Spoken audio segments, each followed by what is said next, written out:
Right, देखिए बेटा, मैं आप लोगों का फिजिक्स में जो है राइट नाउ पार्ट 2 का एक चैप्टर या एक यूनिट डिस्कस करने वाला हूँ, ठीक है। एंड दैट यूनिट या that chapter is basically the heat and thermodynamics. आइए देखते हैं। देखिए, हीट और थर्मोडायनेमिक्स, या आज के लिए अगर हम बात करें तो हम लोग अभी तो सिर्फ हीट शुरू करेंगे, ठीक है। तो हीट को समझने से पहले हम लोग पहले डिस्कस करेंगे कुछ वो बातें जो आप लोगों ने क्लास 10th में सीखी है, ठीक है। और अगर आपको जो मैं आज पढ़ाऊंगा क्लास 10th की बातें जो आप लोगों ने ऑलरेडी पढ़ी हुई है, अगर आप लोगों को वो बातें सारी क्लास 10th की समझ में आ गई तो राइट नाउ आपकी इस इनिशियल स्टेज में, मतलब क्लास 11th की इनिशियल स्टेज में आपको हीट जैसा चैप्टर शुरू, मतलब समझ में आना शुरू हो जाएगा। आइए देखते हैं क्या क्या था। क्लास 10th में आप लोगों के पास एक चैप्टर था और उस चैप्टर का नाम था current electricity, right, current electricity. अब करंट इलेक्ट्रिसिटी नाम हो सकता है सिंपली इलेक्ट्रिसिटी हो सकता है सिंपली इलेक्ट्रिक करंट हो, जो भी होगा, ठीक है। इस तरीके से करके आपके पास एक चैप्टर था। तो करंट इलेक्ट्रिसिटी में हम लोगों ने बहुत सारी चीजें सीखी। पहले मैं उनके नाम बनाता हूँ यहाँ पे। क्या था सबसे पहली चीज जो आप लोगों ने सीखी होगी जिसके बारे में, वो है इलेक्ट्रिक करंट या इलेक्ट्रिसिटी किसे कहते हैं। तो आप लोगों ने कहा होगा transfer of charge is called as electricity, ठीक है। फिर आप लोगों ने थोड़ा बहुत चार्ज के बारे में सीखा होगा, हो सकता है पॉजिटिव चार्ज, नेगेटिव चार्ज, ठीक है। न्यूट्रल एक, मतलब आप मान सकते हैं कि there is no charge in it, ठीक है, जीरो चार्ज होता है उसके अंदर। उसके बाद आप लोगों ने इलेक्ट्रिक करंट सीखा होता है। इलेक्ट्रिक करंट को जनरली हम लोग कैपिटल आई से रिप्रेजेंट करते हैं या फिर स्मॉल आई से रिप्रेजेंट करते हैं। और करंट को हम लोगों ने डिफाइन इस तरीके से करा था कि current is rate of flow of charge with respect to time या पर यूनिट टाइम। ये हम लोगों ने सीखा था। हम लोग आते हैं एक एक करके। इलेक्ट्रिक करंट के साथ साथ आप लोगों ने एक और टॉपिक सीखा होगा वहां पे, छोटे से में, बहुत ब्रीफ में सीखा होता है उस टाइम पे, and that is electric potential, ठीक है। और इलेक्ट्रिक पोटेंशियल को जनरली हम लोग कैपिटल वी से रिप्रेजेंट करते हैं। जिन्होंने नहीं पढ़ा है चिंता ना करें, मैं आप लोगों को बताऊंगा कि आप लोगों की क्लास 10th का ये पार्ट था। कई बार होता है कि नहीं पढ़ते हैं, कई मतलब कुछ बच्चों के कोर्स में होता है, कुछ बच्चों के कोर्स में नहीं होता, अप एंड डाउन थोड़ा बहुत होता है, खैर। तो इलेक्ट्रिक करंट, इलेक्ट्रिक पोटेंशियल, ये दो बातें होती हैं। तीसरा जो हम लोगों ने पढ़ा होता है उसका नाम है electrical resistance. Electrical resistance that is represented by capital R. Unit इसकी ओम होती है, वी की यूनिट वोल्ट, आई की यूनिट या करंट की यूनिट एम्पेयर। ये पढ़ा होगा आप लोगों ने, ठीक है। इसके साथ साथ आप लोगों ने वहां पे पढ़ा होगा ओम्स लॉ, है ना, ओम्स लॉ।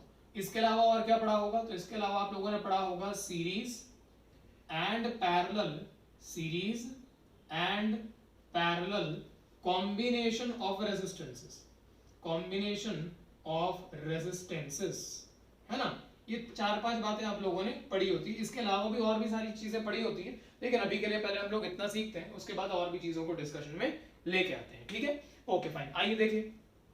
सबसे पहली चीज ये कि इलेक्ट्रिसिटी किसे कहते हैं, इलेक्ट्रिसिटी किसे कहते हैं। तो इलेक्ट्रिसिटी का हम लोग अगर डिफाइन करना चाहें इलेक्ट्रिसिटी को, तो हम लोग इस तरीके से डिफाइन कर सकते हैं। अच्छा, एक बात और, since it is our first lecture में एक चीज आप लोगों को बोलना चाहूंगा। आप लोग राइट नाउ कुछ भी लिखेंगे नहीं, कॉपी पेन बंद करके बैठ जाओ, सिर्फ पिक्चर देखो जो चल रही है तुम्हारे सामने, कुछ मत लिखना। You don't need to write even a single word. मैं आप लोगों को इसी वीडियो लेक्चर के थ्रू आप लोगों को पूरा डेटा यहीं से डिक्टेट करूंगा, आपको सारा लिखवाऊंगा। मैं बोलूंगा आपको तब लिखना है, जब तक ना बोलूं तब तक पेन मत उठाना, कॉपी मत उठाना, चुपचाप बस सुनते जाओ। जब मैं बोलूंगा कॉपियां खोलो और लिखो, तब लिखना। जब तक ना बोलूं तब तक बोर्ड से कुछ भी नोट मत करना। This is not the way to write, this is the way to make you understand and to make you learn the things. वरना आपको रट्टे मारने पड़ेंगे, हमें रट्टे नहीं मारने, हमें समझना है चीजों को। तो राइट नाउ मैं नॉलेज को जिस तरीके से आप लोगों के सामने प्रेजेंट कर रहा हूं, वो समझाने के लिए कर रहा हूं। लिखने का तरीका और लिखने के साथ साथ उन चीजों को इंटरप्रेट करने का तरीका, मतलब आप लिख के आपको सीखना क्या है उससे, वो दो तरीके अलग हैं। तो राइट नाउ आप लोग सिर्फ देखेंगे, ठीक है, और कुछ ना करें, सिर्फ वीडियो लेक्चर को चुपचाप देखते रहें। हो सकता है कि मैं आपको 1 घंटा आज कुछ भी ना लिखवाऊं, आपको सिर्फ वीडियो लेक्चर देखना है। मैं हो सकता है नेक्स्ट लेक्चर में आप लोगों को सारी चीजें जो आज पढ़ा रहा हूं, सेम सारी चीजें नेक्स्ट लेक्चर में मैं डिक्टेट करके ढंग से तरीके से लिखवाऊंगा, पर आप लोग राइट नाउ कुछ भी नहीं लिखेंगे। खैर आइए, तो मैं ये कह रहा था कि हम लोग इलेक्ट्रिसिटी को कैसे डिफाइन करते हैं। तो electricity is defined as basically the transfer of charge या transportation of charge from one point to another point in a conductor या इन अ कंडक्टिंग मटेरियल। इतना हम लोगों ने पढ़ा होता है, ठीक है। अच्छा, अब देखें, अगर मैं पहली चीज पे आऊं एंड दैट इज करंट, ठीक है, तो करंट को मैं जनरली स्मॉल आई से रिप्रेजेंट करता हूं। ये आप लोग थोड़ा सा दिमाग में रखें। आप लोग कैपिटल आई से भी रिप्रेजेंट कर सकते हैं, उसमें कोई ज्यादा फर्क नहीं पड़ने वाला। नाउ करंट को हम लोग समझते कैसे हैं, आइए देखें। तो मान लीजिए आपके पास एक कंडक्टर है इस तरीके से, ये हमारे पास एक कंडक्टर हो गया ऐसे ये, तो this is a metallic conductor मान लीजिए, या सिंपली कंडक्टर बोलेंगे तो भी चलेगा, मेटेलिक कंडक्टर। अब इस मेटेलिक कंडक्टर के दोनों एंड्स के साथ आप लोगों ने एक बैटरी को कनेक्ट कर दिया, ये ऐसे, या सेल को कनेक्ट कर दिया, सेल लगा लेते हैं अभी के लिए, साथ में आप लोगों ने एक स्विच लगा ली और ये इस तरीके से आपने कनेक्शन दे दिया। Now what you do is, आपने यहाँ पे स्विच को प्रेस कर दिया, ये आपकी बैटरी थी या सेल था, तो सेल आपके पास V वोल्ट का है, ये जो बड़ा वाला एंड है ये पॉजिटिव टर्मिनल कहलाता है, छोटा वाला एंड नेगेटिव टर्मिनल कहलाता है, ये हमारी स्विच है। अब हम लोगों ने सीखा क्या है, पहले मैं उन बातों को रिपीट कर रहा हूं जो आप लोग जानते हैं, बाद में मैं हीट वाले चैप्टर पे आऊंगा, बहुत शांति से समझिएगा। आप लोग जानते क्या है कि current always flows from higher potential to lower potential, right. अच्छा, पॉजिटिव और नेगेटिव में हायर कौन होता है, पॉजिटिव, नेगेटिव कौन होता है, लोअर पोटेंशियल पे। तो current always flows from higher potential to lower potential, या current always flows from positive terminal of the battery to the negative terminal of the battery. तो पॉजिटिव टर्मिनल से current ऐसे बाहर निकलेगा, ठीक है, इस तरीके से ऊपर जाएगा, ये करंट आई।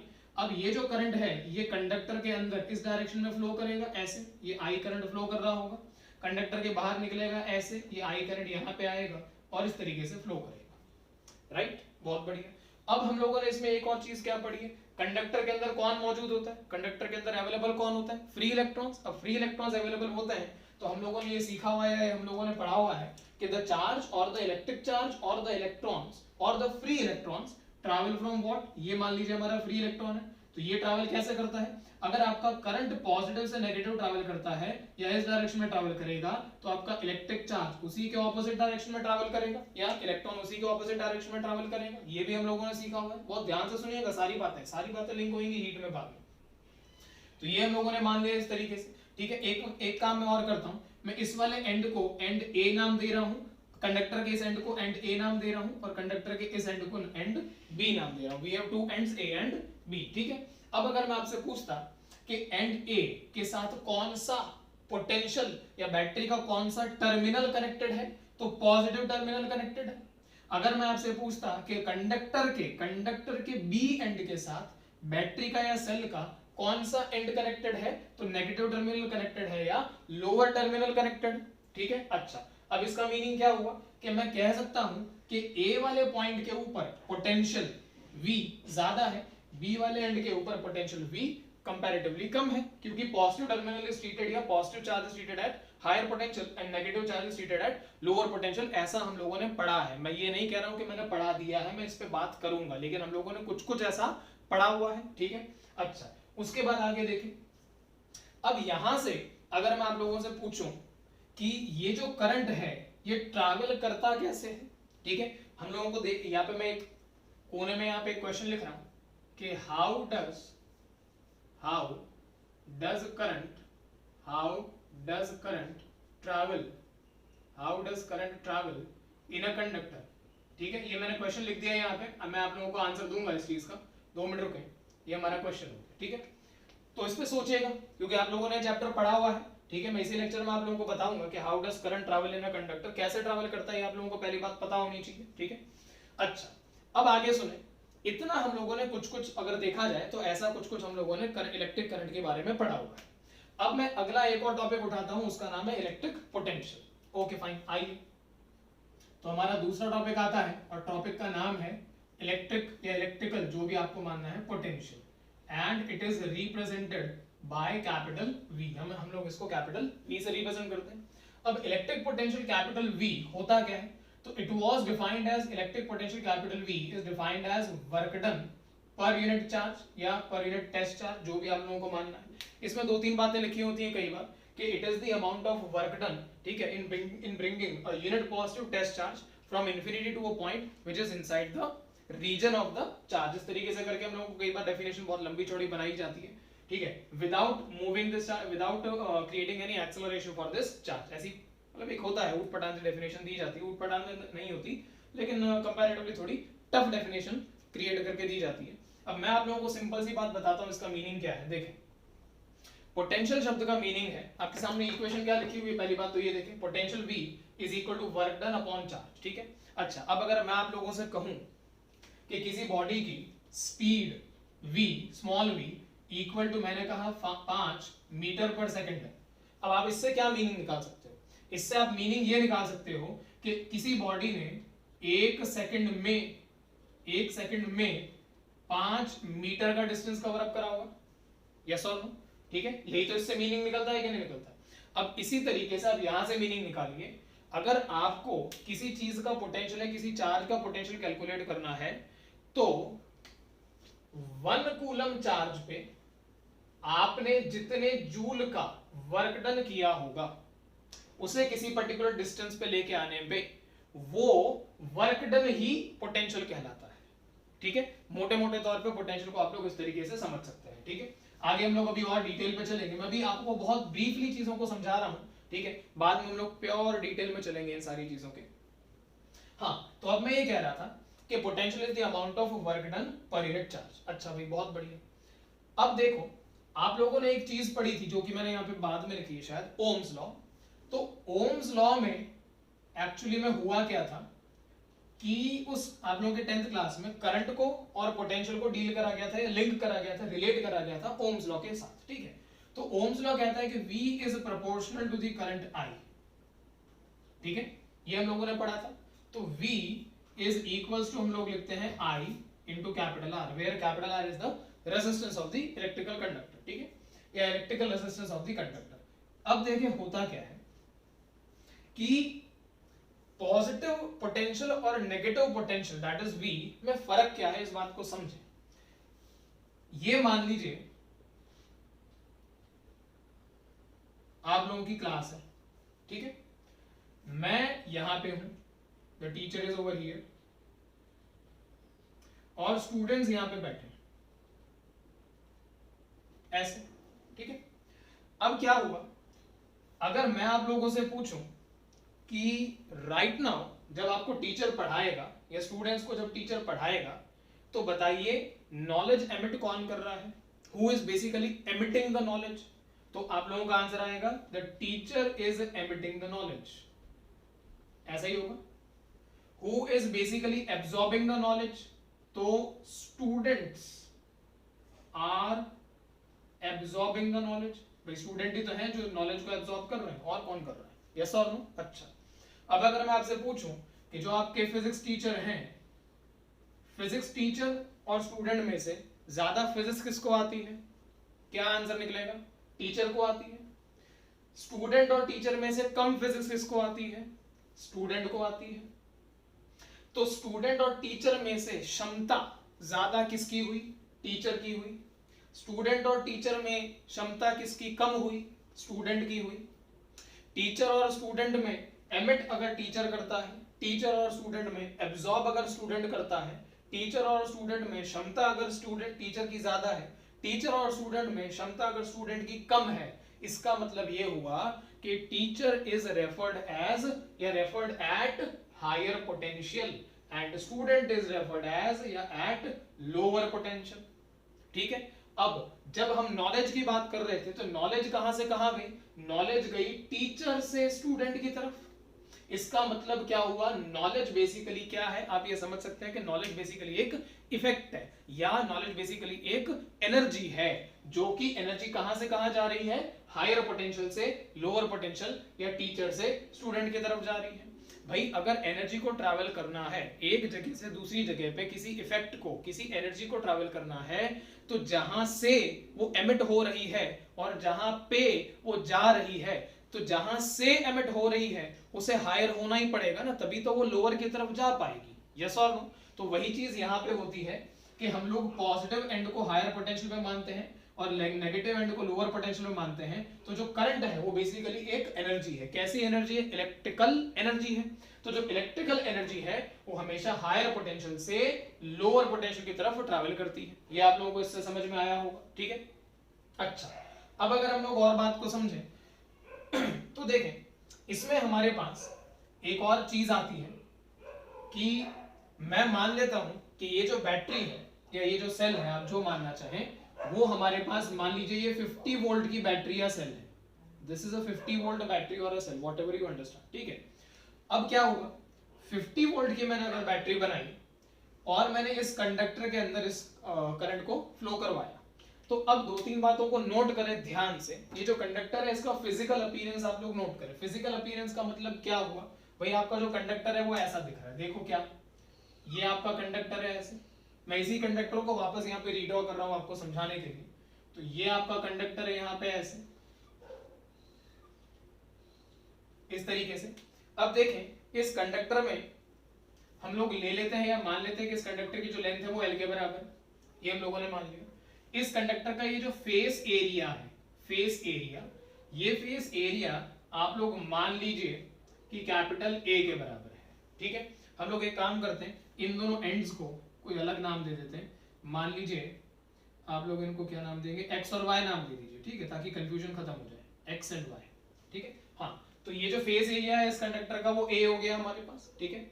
अब क्या देखने को हमें क्या मिला था, अगर हम डायग्राम से ध्यान से देखें तो कंडक्टर में x वाले एंड से कंडक्टर में y वाले एंड की तरफ इस डायरेक्शन में ऐसे आपका करंट जा रहा है।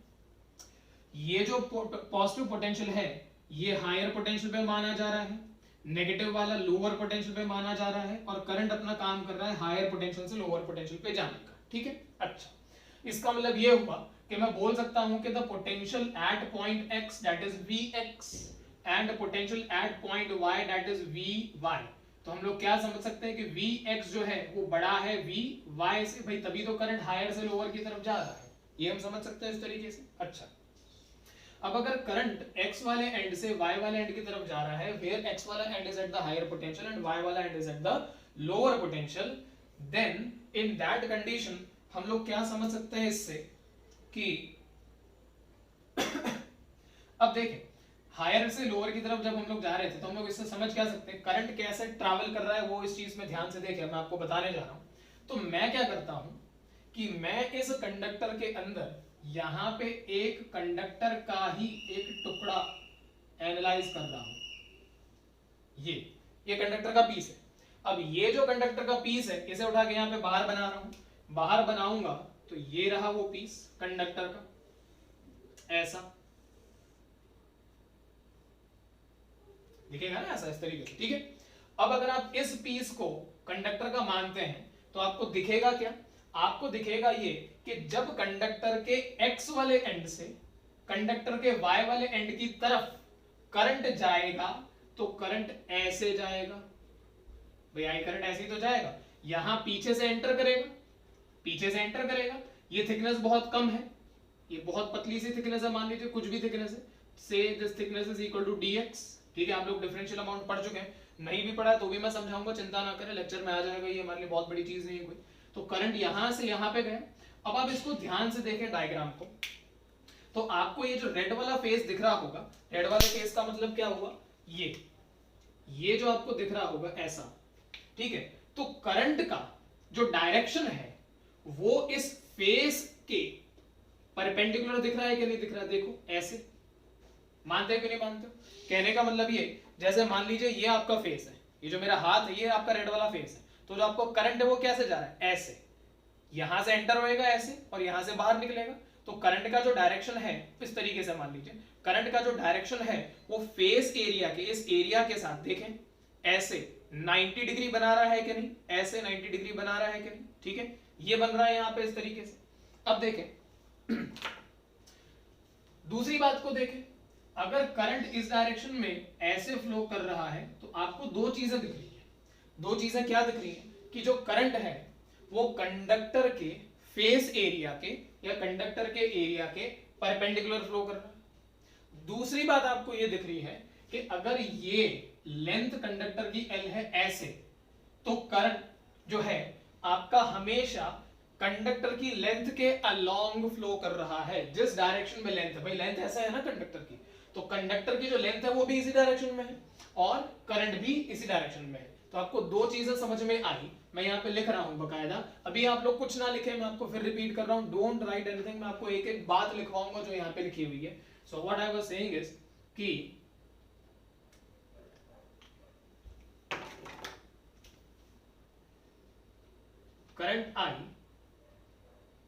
current I flows perpendicular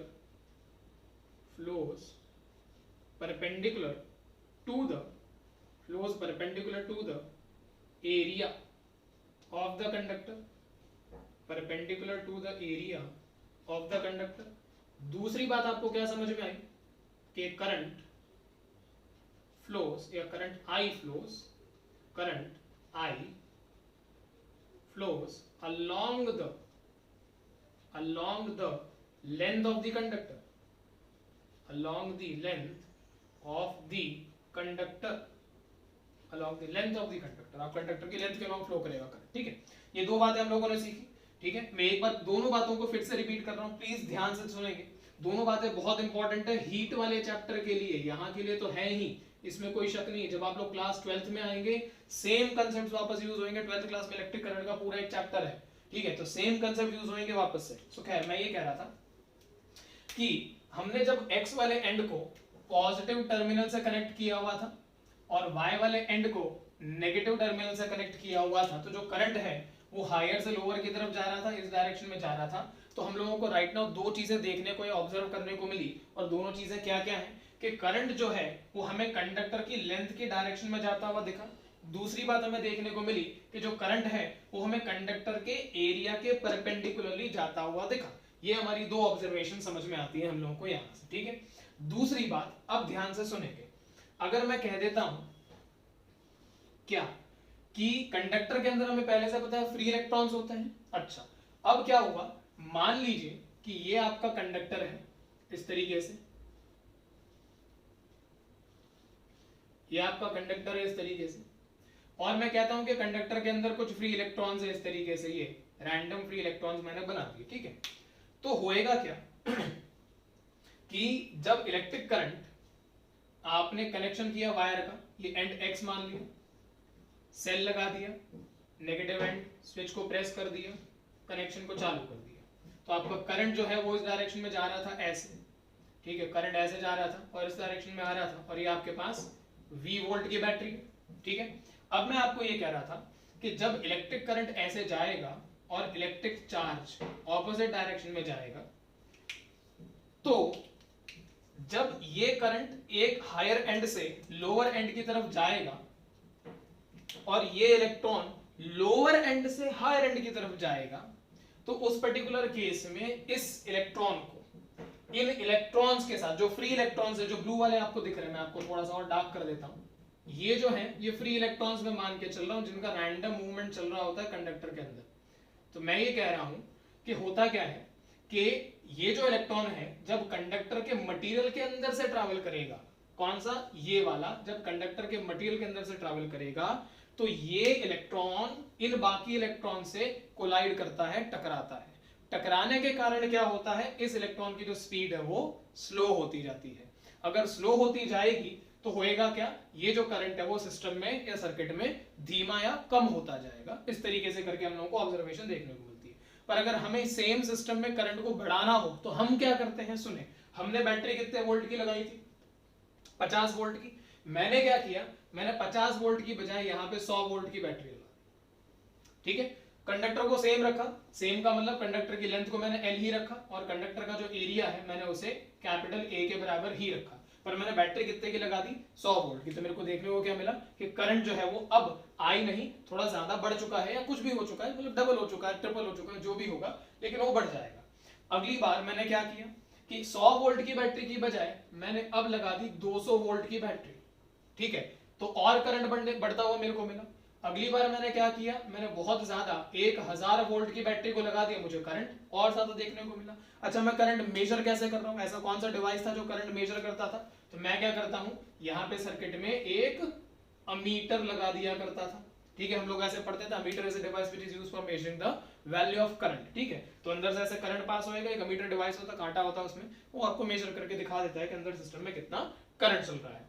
अब देखें, ओम्स लॉ ये कहता है कि आप जैसे जैसे पोटेंशियल को बढ़ाते जाते हैं वैसे वैसे सर्किट में करंट बढ़ता जाता है। बहुत बढ़िया, यही तो हमारा ओम्स लॉ था। Where R is the constant of proportionality and is called as the electrical resistance of the conductor। अब मैं थोड़ा सा इलेक्ट्रिकल रेजिस्टेंस की तरफ आ रहा हूं, सुने।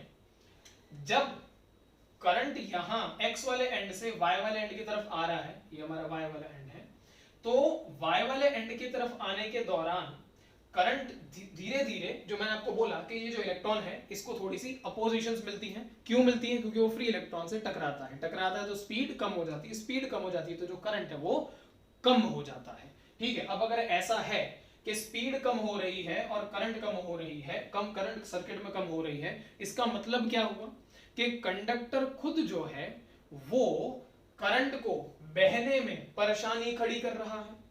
अगर करंट के बहने में परेशानी आएगी तो उस परेशानी की मेजरमेंट, उस अपोजिशन की मेजरमेंट, ठीक है, ही क्या कहलाती है? रेजिस्टेंस कहलाती है, या इलेक्ट्रिसिटी के केस में इलेक्ट्रिकल रेजिस्टेंस कहलाती है। मैं ऐसा कहना चाह रहा हूं। अब इसको थोड़ा ढंग से बोल के देखते हैं क्या है। Electrical resistance is the amount of opposition offered by the conductor when current passes from one end of the conductor to the other end of the conductor, that is higher potential end of the conductor to the lower end potential of the conductor। जब current एक conductor के higher and से lower and की तरफ जाता है तो current को कंडक्टर के अंदर बहने में जो अपोजिशन मिलती है, जो परेशानी आती है, उस परेशानी की मात्रा का मेजरमेंट, उस परेशानी की अमाउंट का मेजरमेंट कंडक्टर का रेजिस्टेंस कहलाता है। मैं ऐसा कहना चाह रहा हूं। एक और बात को सुनेंगे अब ध्यान से। हमने क्या माना था? कंडक्टर की लेंथ को मैंने L माना था, ठीक है।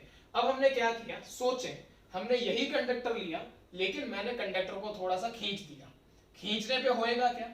जब भी आप किसी वायर को खींचते हैं तो क्या होता है? वो पतला होता जाता है पर उसकी लेंथ बढ़ती जाती है। मैंने सेम काम करा, मैंने इस कंडक्टर को खींचा तो इस कंडक्टर की लेंथ तो बढ़ गई लेकिन एरिया कंपैरेटिवली घट गया, एरिया कम हो गया। आपको दिख रहा होगा डायग्राम में, एरिया कम हो चुका है लेकिन आपका जो लेंथ है वो बढ़ चुका है। तो मैंने मान लिया कि कंडक्टर की जो लेंथ है वो इस वक्त L डैश है। इस L डैश को कई बार हम लोग L प्राइम बोलते हैं, जो आप डैश लगाते हैं ना उसको बोलते हैं L प्राइम, ठीक है। तो L प्राइम हो गया हमारे पास लेंथ इसका, और कंडक्टर का जो एरिया है वो मान लीजिए हो गया A प्राइम, ठीक है। अब सोच के देखें, अगर आपने यहाँ पे फिर से X वाला एंड माना और यहाँ पे आपने फिर से Y वाला एंड माना और आपने बैटरी को लगा दिया ऐसे, ये आप लोगों ने स्विच प्रेस कर दी और V वोल्ट की बैटरी को लगा दिया, ये हमारी स्विच आ गई, ठीक है। और ये हमारे पास V वोल्ट की बैटरी आपने लगा दी, 50 वोल्ट की बैटरी आपने फिर से लगा दी जो शुरुआत में वहां पे लगाई थी, ठीक है। अब आपको यहाँ पे क्या देखने को मिलेगा? अब आप सोच के देखो खुद, आपको देखने को ये मिलेगा कि अगर आपने लेंथ को बढ़ा दिया है तो कंडक्टर को एक एंड से दूसरे एंड तक जाने में टाइम ज्यादा लगेगा कि नहीं लगेगा? भाई सीधी सी बात है। मान लीजिए मैं यहाँ पे खड़ा हूँ और आप अपनी क्लास को इमेजिन करिए, आपकी क्लास में बहुत सारी रोज है कि नहीं? बहुत सारी रोज है ना, ठीक है। तो इमेजिन करिए अपनी क्लास को, तो जहां पे आपका व्हाइट बोर्ड या ब्लैक बोर्ड है, ग्रीन बोर्ड है, जो भी है, मान लीजिए मैं उस एंड पे खड़ा हुआ हूँ, आप उस तरफ हैं, और क्लास में जहां पे बहुत सारी रोज है तो रोज के बीच में पास होने के लिए जगह होती है टीचर के लिए या स्टूडेंट के लिए। अब इमेजिन करिए मैं बेंच के सामने खड़ा हूं, मैं उस रास्ते के रो के अंदर नहीं खड़ा हूं, जहां पे बेंचेस नहीं होती मैं वहां पे नहीं खड़ा हूं, मैं किसी बेंच के सामने खड़ा हूं, ये या मैं यहाँ पे खड़ा हूं बोर्ड के सामने, लेकिन अब मेरे आगे कौन है? बेंचेस हैं, ना कि मेरे आगे बेंचेस, दो बेंचेस के बीच में जो रास्ता होता है वो नहीं है, मैं किसी बेंच के सामने खड़ा हूं, मैं ऐसा बोल रहा हूं, ठीक है। दूसरी बात अब आपको क्या इमेजिन करनी है, सुनना। जो व्हाइट बोर्ड वाला ये जो वॉल है, ये जो पूरी वॉल है, इसे मानिए ये है x। x का मतलब क्या कहना चाहता हूं मैं? ये वॉल ही x है।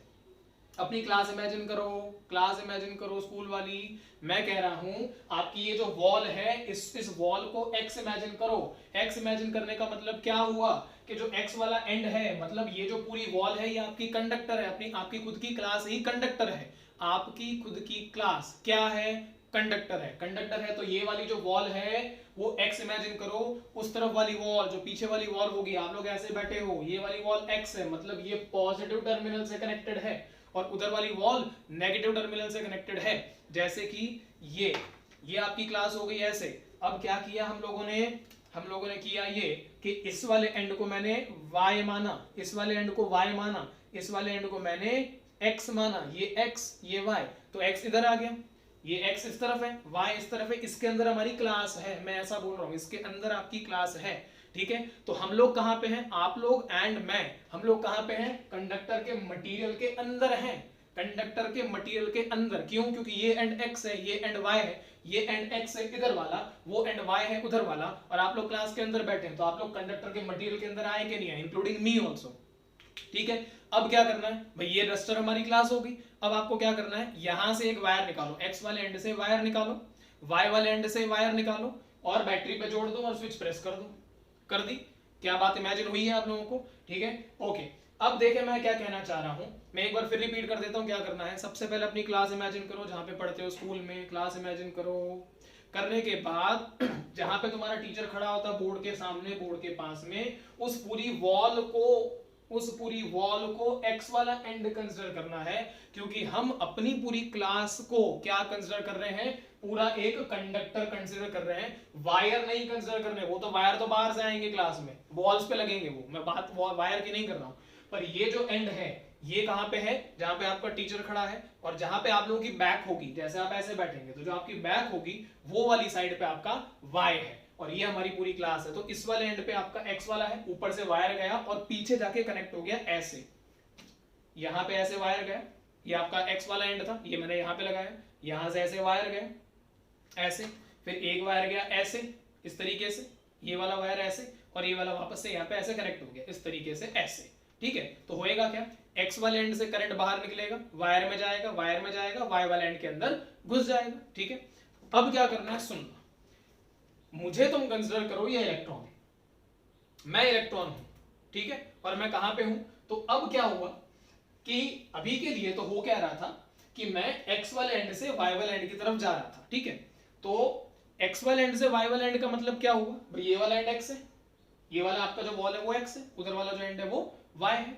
अब x वाले एंड के साथ कंडक्टर के बाहर कौन कनेक्टेड है, वायर कनेक्टेड है। मतलब कैसा, जो मैंने अभी आपको करके दिखाया, ये आपका एंड x था, यहां पे ऐसे था, y वाला एंड उधर था, ये वायर था। ठीक है, अब क्या हुआ, मैंने आपको क्या बोला, आपको मेरे को क्या कंसीडर करना है, इलेक्ट्रॉन। अगर आपने मेरे को इलेक्ट्रॉन कंसीडर करा, इलेक्ट्रॉन, तो मैं कैसे जा रहा हूं, मैं x से बाहर निकलूंगा, देखो x से ऐसे यहां से बाहर निकलूंगा, इलेक्ट्रॉन बोल रहा हूं मैं, करंट नहीं बोल रहा हूं, फिर बोल रहा हूं मैं कौन हूं, इलेक्ट्रॉन।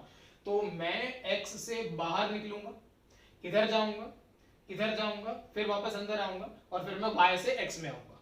तो होएगा क्या कि मैं आप लोगों की साइड से होता हुआ ऐसे पीछे से होता हुआ आगे आऊंगा और मैं x के अंदर जाऊंगा, क्योंकि electron is travelling from y to x। Yes और नो, इलेक्ट्रॉन जो लाल वाला है ये, it is traveling from y to x, ना कि x to y। current is traveling from x to y and electron is traveling from y to x। तो मैं वायर से x से बाहर निकला, वायर में गया, वायर से होता हुआ y में आया, y वाले एंड पे आया, y वाले एंड से मैं मटेरियल ऑफ द कंडक्टर के अंदर आया और x वाले एंड पे पहुंच गया। ठीक है, ओके, आइए फिर वापस से समझते हैं, मैं कौन था, मन में बोलो अपने, मैं कौन था, इलेक्ट्रॉन। अगर मैं इलेक्ट्रॉन था और मैं कौन से एंड से आ रहा हूं, तो मैं x वाले एंड से वायर में घुसूंगा, वायर में जाते हुए यहां पे आऊंगा। यहां पे क्या एक बहुत इंपॉर्टेंट चीज होगी, मैं आपको समझाऊंगा, अभी चिंता ना करें।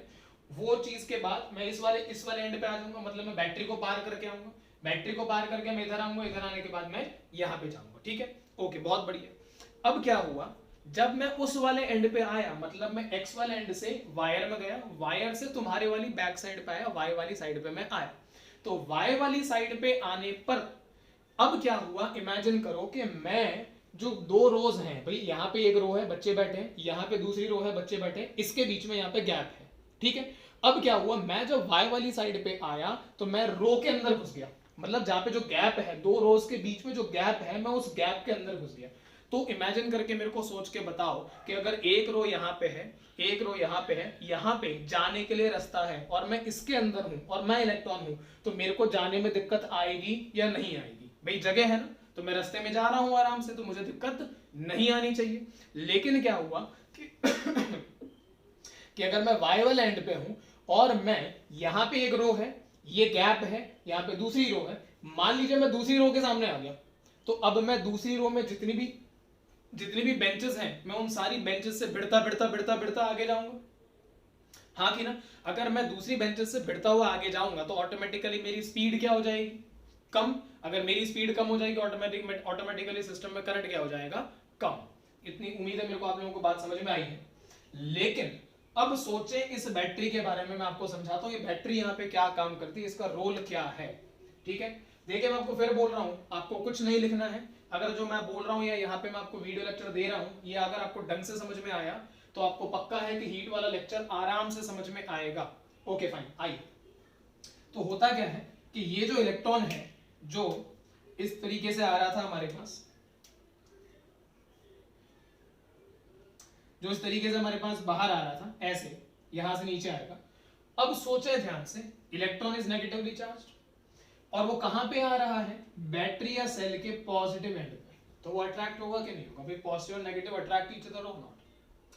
लेकिन जब ये नेगेटिव इलेक्ट्रॉन इस पॉजिटिव की तरफ अट्रैक्ट होता है और इलेक्ट्रॉन ऐसे नीचे आता है, तो पॉजिटिव की तरफ तो वो अट्रैक्ट हो जाता है, कोई प्रॉब्लम नहीं है। पर बैटरी का पोटेंशियल काम ही इसलिए आता है कि वो इलेक्ट्रॉन पे जो कि नेगेटिवली चार्ज्ड है, इस नेगेटिवली चार्ज्ड इलेक्ट्रॉन पे वर्क करे और वर्क करके इस नेगेटिव के खिलाफ आगे भेज दे, because negative repel each other. तो बैटरी के ऊपर पोटेंशियल या जो पोटेंशियल है उसका मेन मकसद ये है इस सिस्टम में कि जब नेगेटिवली चार्ज इलेक्ट्रॉन बैटरी के पॉजिटिव टर्मिनल पे आएगा तो पॉजिटिव टर्मिनल तक तो ठीक है, वो अट्रैक्ट हो जाएगा, लेकिन बैटरी का पोटेंशियल काम ही ये करता है कि वो इलेक्ट्रॉन को पुश करता है। पुश करने का मतलब इलेक्ट्रॉन पे वर्क करता है, इसलिए वर्क करता है क्योंकि negative and negative repel each other. तो इलेक्ट्रॉन आसानी से तो जाएगा नहीं सेल के दूसरे एंड पे, भाई एक एंड पॉजिटिव है एक एंड नेगेटिव है, तो अगर पॉजिटिव वाले एंड से नेगेटिव वाले एंड पे इलेक्ट्रॉन को भेजना है तो इलेक्ट्रॉन पे वर्क तो करना पड़ेगा, क्योंकि इलेक्ट्रॉन खुद नेगेटिवली चार्ज्ड है और नेगेटिव रिपेल ईच अदर। तो ये इलेक्ट्रॉन जब सेल के अंदर पहुंचता है तो कहता है कि मैं आगे नहीं जाऊंगा, पर सेल के पास क्या है, या एनर्जी है, और उस एनर्जी का इस्तेमाल करके सेल क्या करती है, इलेक्ट्रॉन को ऑपोजिट साइड पे भेजती है। तो अब आपका इलेक्ट्रॉन जो है वो यहाँ पे आ चुका है और यहाँ से वापस एंट्री लेता है। तो इस तरीके से आपका इलेक्ट्रॉन चलता जाता है, तो ऑपोजिट डायरेक्शन में आपका करंट चलता जाता है। ये बेसिक यूज है पोटेंशियल का। अब एक चीज को सोचें, मैं एक बार फिर रिपीट कर देता हूं, इलेक्ट्रॉन जब y से x पे जाता है, x से फिर वापस इधर आता है, तो पॉजिटिव एंड तक वो अट्रैक्ट होता है। सेल के अंदर की बात चल रही है, जैसे ये आपका सेल है, जैसे ये आपका सेल है, ठीक है, इस तरीके से मान लीजिए मैं कहता हूं कि सेल का जो आपका पॉजिटिव एंड है वो ये है और ये जो नेगेटिव एंड है वो ये है। अब क्या होगा, आपका जो इलेक्ट्रॉन है वो वायर के थ्रू यहां पे पहुंचा, आपका इलेक्ट्रॉन ऐसे पॉजिटिव एंड पे पहुंचा। अब पॉजिटिव एंड पे पहुंचा तो अंदर जो मटेरियल है सेल का, उसमें भी तो इलेक्ट्रॉन अंदर ट्रैवल करेगा, ट्रैवल करके आगे बाहर निकलेगा कि नहीं निकलेगा। तो मैं ये कह रहा हूं कि अंदर जो मटेरियल है उसमें जो सेल की केमिकल एनर्जी है, वो जो केमिकल एनर्जी है वो इलेक्ट्रॉन पे इस तरीके से काम करती है कि वो इलेक्ट्रॉन को सेल के पॉजिटिव एंड से नेगेटिव एंड की तरफ ले जा सके। नाउ वो होने के बाद इलेक्ट्रॉन यहाँ पे आएगा घूम के वापस से। अब यहाँ से यहाँ पे कैसे आएगा भाई, बहुत आसान है। जैसे इलेक्ट्रॉन यहाँ पहुंचेगा वायर में, अब negative negative repel each other, repel होगा तो इलेक्ट्रॉन और दूर भागता है, और दूर भागता है तो यहाँ पे आ जाता है। अब यहाँ पे आ जाएगा तो ऑटोमेटिकली वापस से सर्किट में चल पड़ेगा। ये हमारी कहानी होगी।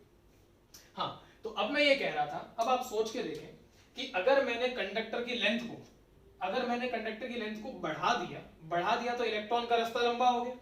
इलेक्ट्रॉन का रास्ता लंबा जितना होगा उतनी इलेक्ट्रॉन को दिक्कत ज्यादा आएगी, जितनी ज्यादा दिक्कत आएगी इलेक्ट्रॉन की स्पीड उतनी कम होती जाएगी, जितनी स्पीड कम होती जाएगी उतना करंट कम होता जाएगा। इसीलिए हम लोगों ने सीखा था कि on increasing the length of the conductor the resistance increases. साथ ही साथ हम लोग ये भी देख सकते हैं कि एरिया कम हो गया है, तो एरिया कम होने के कारण क्या हो गया, हम लोगों ने ऐसा पढ़ा हुआ है 10th क्लास में अगेन कि resistance R is equals to rho into L by A। तो आप लोग कहते थे कि अगर लेंथ इंक्रीज होगी तो रेजिस्टेंस इंक्रीज होगा, अगर एरिया डिक्रीज होगा, एरिया कम हो गया है यहाँ पे देखें, तो भी रेजिस्टेंस बढ़ेगा। भाई एरिया तो कम हो गया लेकिन लेंथ तो बढ़ गई, लेंथ बढ़ गई तो ऑटोमेटिकली भाई यहाँ से पता लग रहा है ना, इनवर्सली प्रोपोर्शनल टू एरिया होता है। तो this is how we can calculate, ठीक है, this is how we can understand the things. अभी रेजिस्टेंस को हम लोगों को बात करनी बहुत सारी बाकी है हालांकि, खैर उम्मीद है आप लोगों को इतनी बात समझ में आई। अब एक और चीज देखें, हम रेजिस्टेंस पे थोड़ी सी अभी डिस्कशन करेंगे। रेजिस्टेंस में आप लोगों को समझना है, दो बातें समझनी है इनफैक्ट, एक है इलेक्ट्रिकल रेजिस्टेंस और एक है इलेक्ट्रिकल रेजिस्टिविटी, ठीक है, electrical resistance and electrical resistivity. इसका मीनिंग क्या है समझे, electrical resistance is basically the property of the geometrical dimensions of the conductor. Electrical resistance क्या है? It is basically the property of the geometrical dimensions of the conductor. आप ये कह सकते हैं कि किसी भी कंडक्टर का जो रेजिस्टेंस है वो उसकी लेंथ पे डिपेंड करता है, वो उसके एरिया पे डिपेंड करता है। किसी भी कंडक्टर का जो रेजिस्टेंस है वो टेम्परेचर पे डिपेंड करता है। और एक आधी बातें और हैं, मैं उन पे भी आप लोगों के साथ डिस्कशन करूंगा। एक आधी फैक्टर्स और हैं जो आप लोगों को 10th क्लास में नहीं पढ़ाई जाती, लेकिन हम लोगों को पढ़ानी पड़ती हैं जेडब्ल्यू और नीट लेवल के लिए। पहले इतनी चीजों पे देखते हैं। तो मैं ये कह रहा था, उम्मीद है आप लोगों को इतना समझ में आ गया है कि लेंथ बढ़ेगी तो रेजिस्टेंस बढ़ेगा, और एरिया कम घटेगा या कम होएगा तो भी रेजिस्टेंस बढ़ेगा। Vice versa is also possible. आपने लेंथ को कम कर दिया, भाई क्लास को छोटी कर दो। अगर क्लास को छोटी कर दोगे तो मेरे को वहां से यहाँ पे आने में कम डिस्टेंस कवर अप करना पड़ेगा, और डिस्टेंस अगर कम कवर अप करना पड़ेगा तो ऑटोमेटिकली क्या होगा कि मैं एक एंड से दूसरे एंड पे जल्दी पहुंच जाऊंगा। जल्दी पहुंचूंगा तो ऑटोमेटिकली करंट में कमी नहीं आएगी या रेजिस्टेंस ऑफर नहीं होगा। सिंपल सा केस है, ठीक है। अच्छा, अब मैं ये कह रहा था कि मान लीजिए जो हमारी क्लास थी, ये हमारी क्लास थी, ये वाला एंड x था, वो वाला एंड y था। क्लास में हम लोगों ने पंखे चलाने बंद कर दिए, लाइट जल रही है, पंखे चलाने बंद कर दिए, एसी चलाने बंद कर दिए, सफोकेशन होना शुरू होगी, सारे खिड़की दरवाजे सब बंद है, सफोकेशन होना शुरू होगी। अच्छा, अब अगर सफोकेशन अगर शुरू हो जाएगी, और मैं कौन हूँ? इलेक्ट्रॉन, ठीक है। मैं उस वाले एंड से इस वाले एंड पे आ रहा हूँ कंडक्टर के अंदर। अगर मैं उस वाले एंड से इस वाले एंड पे आ रहा हूँ कंडक्टर के अंदर, और क्लास में सफोकेशन हो रही है, तो आप सारे स्टूडेंट्स जो अपनी बेंचेस में बैठे थे रो के अंदर, वो सारे बच्चे क्या करेंगे? हिलेंगे डुलेंगे, सफोकेट होंगे, तो क्या होगा? बेचैनी मचेगी। अब अगर ऐसा होगा तो आप सारे इधर उधर क्लास में भागने लग गए, ऐसा इमेजिन करिए। और मैं y वाले एंड से x वाले एंड पे, क्योंकि मैं तो इलेक्ट्रॉन था, ठीक है। अब सोच के देखें, अगर मैं कह रहा हूं सफोकेशन हो रही है, टेम्परेचर क्लास का बढ़ गया, क्लास का टेम्परेचर बढ़ गया, सफोकेशन बढ़ गई, तो क्लास के सारे जो बच्चे हैं वो इधर उधर भाग रहे हैं। अगर क्लास के सारे बच्चे इधर उधर भाग रहे हैं तो सारे बच्चे कौन हैं? क्लास के कंडक्टर के फ्री इलेक्ट्रॉन्स। अब मैं y वाले एंड से x वाले एंड पे आना चाहता हूं, तो मैं अगर y वाले एंड से x वाले एंड पे आ रहा हूं, पहले वाले केस में क्या था? आप सारे बैठे हुए थे, टेम्परेचर कम था या रूम टेम्परेचर था, तो मैं या तो रो से टकराता हुआ आया, या मैं रो के बीच में जो गैप है उससे टकराता हुआ, सॉरी, रो के बीच में जो गैप है उसमें आ गया बिना किसी प्रॉब्लम के। दो केसेस हम लोगों ने पढ़े थे। पर अब क्या हुआ? अब आप लोग सारे जने इधर उधर भाग रहे हैं बिकॉज ऑफ द टेम्परेचर का इंक्रीज होना। तो जैसे ही टेम्परेचर इंक्रीज हुआ, आप लोगों ने इधर उधर भागना शुरू करा, और मैं y वाले एंड से x वाले एंड की तरफ आ रहा हूं, तो मेरे आप लोगों से टकराने के चांसेस बढ़ जाएंगे। और इसका मतलब है कि मेरी स्पीड और ज्यादा घट जाएगी, और ज्यादा घट जाएगी तो सर्किट का जो रेजिस्टेंस है या कंडक्टर का जो रेजिस्टेंस है वो और ज्यादा बढ़ जाएगा। इसलिए कहा जाता है कि the temperature of a conductor increases on increasing the resistance of the conductor increases on increasing the temperature of the conductor. आप जैसे जैसे कंडक्टर का टेम्परेचर बढ़ाते हैं, वैसे वैसे कंडक्टर का जो रेजिस्टेंस है वो बढ़ता जाता है। तो अभी तक हम लोगों ने 3 फैक्टर सीखे इलेक्ट्रिकल रेजिस्टेंस के लिए। मैं यहाँ पे लिखने लगा हूं अभी, ठीक है, जस्ट अ मिनट, यहां पे मैं लिख देता हूं। तो पहला था कि ऑन इंक्रीजिंग, आप लोगों को कुछ नहीं लिखना है, मैं फिर बोल रहा हूं, चुपचाप बैठ के बस वीडियो देखिए और कुछ नहीं। On increasing the length of the conductor, on increasing the length of conductor, ठीक है, द रेजिस्टेंस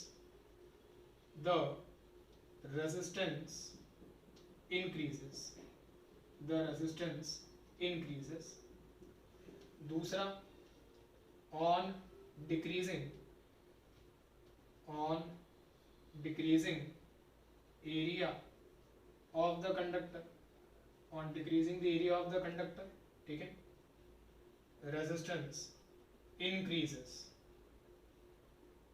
तीसरा, on increasing, मैं increasing का साइन ऐसे बना दूंगा, upward arrow will means an increasing sign, so on increasing the temperature, ठीक है, the resistance increases। ये 3 बातें हम लोगों ने पढ़ ली। चौथी बात को समझे। देखिए होता क्या है, अब आप 2 क्लासेस को कंसिडर करिए। मान लीजिए एक क्लास में 40 स्टूडेंट्स हैं, एक क्लास में 100 स्टूडेंट्स हैं, ठीक है। दोनों में सफोकेशन करवा दो, दोनों में लेंथ चेंज करवा दो, एरिया चेंज करवा दो, जो करना है करते जाओ, कोई फर्क नहीं पड़ता। लेकिन एक में 100 बच्चे हैं, एक में 40 बच्चे हैं। जब भी सफोकेशन होगी, 100 बच्चे वाली क्लास में टकराऊंगा ज्यादा, कौन? मैं कौन? इलेक्ट्रॉन, ठीक है। तो मैं अगर 100 बच्चे वाली क्लास में पास करूंगा y वाले एंड से x वाले एंड पे, तो मैं ज्यादा टकराऊंगा तो रेजिस्टेंस बढ़ेगा। इसका मतलब क्या कि अगर दो अलग अलग कंडक्टर्स हैं तो resistance of the conductor depends on the nature of material. आप अगर मटेरियल बदल देंगे तो रेजिस्टेंस ऑफ द कंडक्टर बदलेगा। तो देखते हैं, resistance of conductor, resistance of conductor depends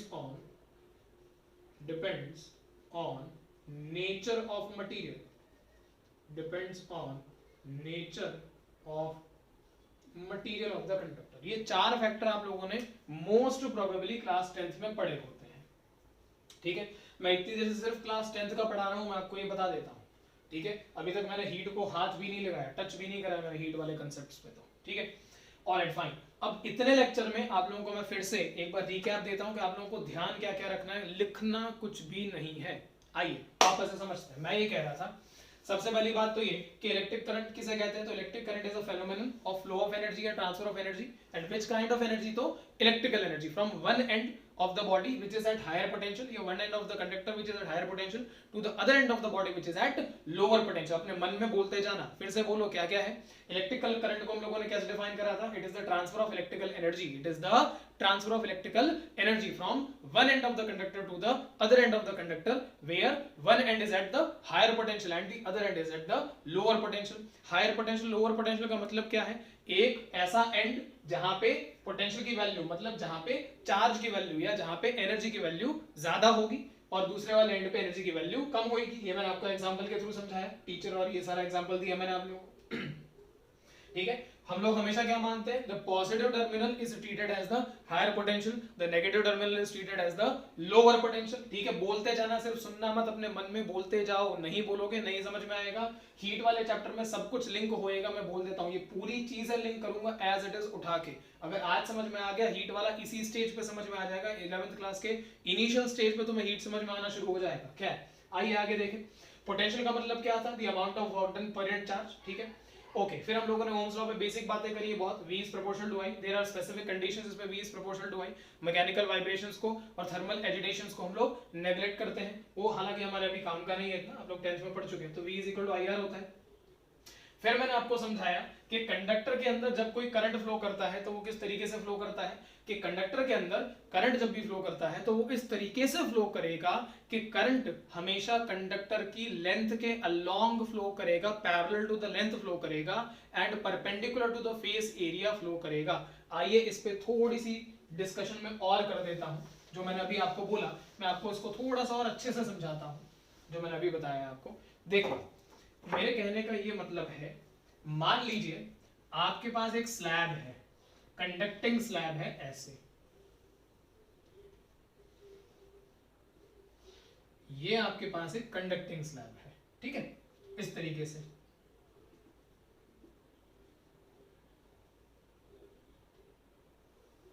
ऐसे। अब क्या हुआ, मैंने आपसे बोला, मैंने एक बार इस स्लैब में करंट को ऐसे पास करवाया, मतलब कैसे? से this is A B C D and E F G G and H। तो मैंने कहा आप लोगों से, मान लीजिए कि मैंने करंट को जो है वो इस तरीके से पास करवाया, मतलब A B C D, ये वाला face A B C D and E F G H। तो मैंने करंट को ऐसे सीधा ले गया और ऐसे पास करवा दिया। This is the first case. ठीक है, इस वाले केस में मैं अगर आपसे पूछता कि अच्छा मान लीजिए कि the length is L, the breadth is B and the height is small h। ठीक है, इस वाले केस में मैं आपसे पूछता कि रेजिस्टेंस की वैल्यू कितनी है।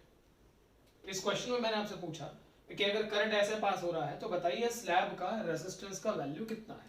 ओके, अब मैंने आपको सिखाया क्या क्या है, ध्यान से देखिएगा, बहुत अच्छी बात बता रहा हूं।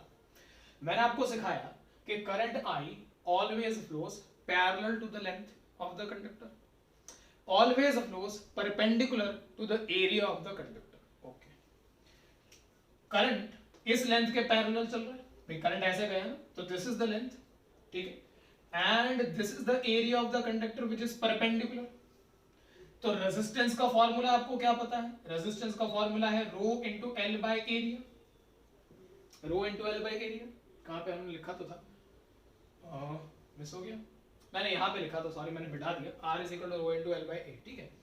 हाँ, तो फर्स्ट वाले केस में मैं इसे फर्स्ट केस मान रहा हूं, तो रेजिस्टेंस की value in my first case comes out to be rho. What is rho? I will discuss, अगर नहीं पता है तो don't worry, rho is a constant, अभी मान के चलिए rho is a constant, तो rho into L by area, B into H is the area, by this into this is the area which is perpendicular to the direction of flow of current, ठीक। अच्छा, अब क्या हुआ, मैंने आपसे कहा या मैंने ये बोला कि जो करंट है वो इस बार इस वाले फेज से, कौन से वाले से सुनेंगे, B, F, G, C, ऐसे छत से ऊपर आए, ऊपर से अंदर गए और नीचे वाले फेज से बाहर निकल गया,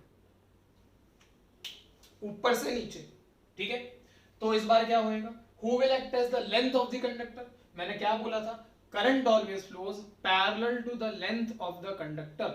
तो अगर करंट ऐसे फ्लो करेगा तो इस डायरेक्शन के पैरेलल लेंथ कौन सी है, h है, और perpendicular to the area of the conductor, तो कौन सा एरिया परपेंडिकुलर है, छत वाला एरिया, ये वाला एरिया, देखो ये छत वाला एरिया, हाँ कि ना। तो मेरे पास R2 का आंसर क्या बनेगा, सेकंड वाले केस में R2 से, this is the second case, तो R2 का आंसर बनेगा rho into parallel to the length, sorry parallel to the current, that is H, तो रो इनटू H बाय ये कितना है L, ये कितना है B, तो L इनटू B, देखो रेजिस्टेंस की वैल्यू बदलेगी।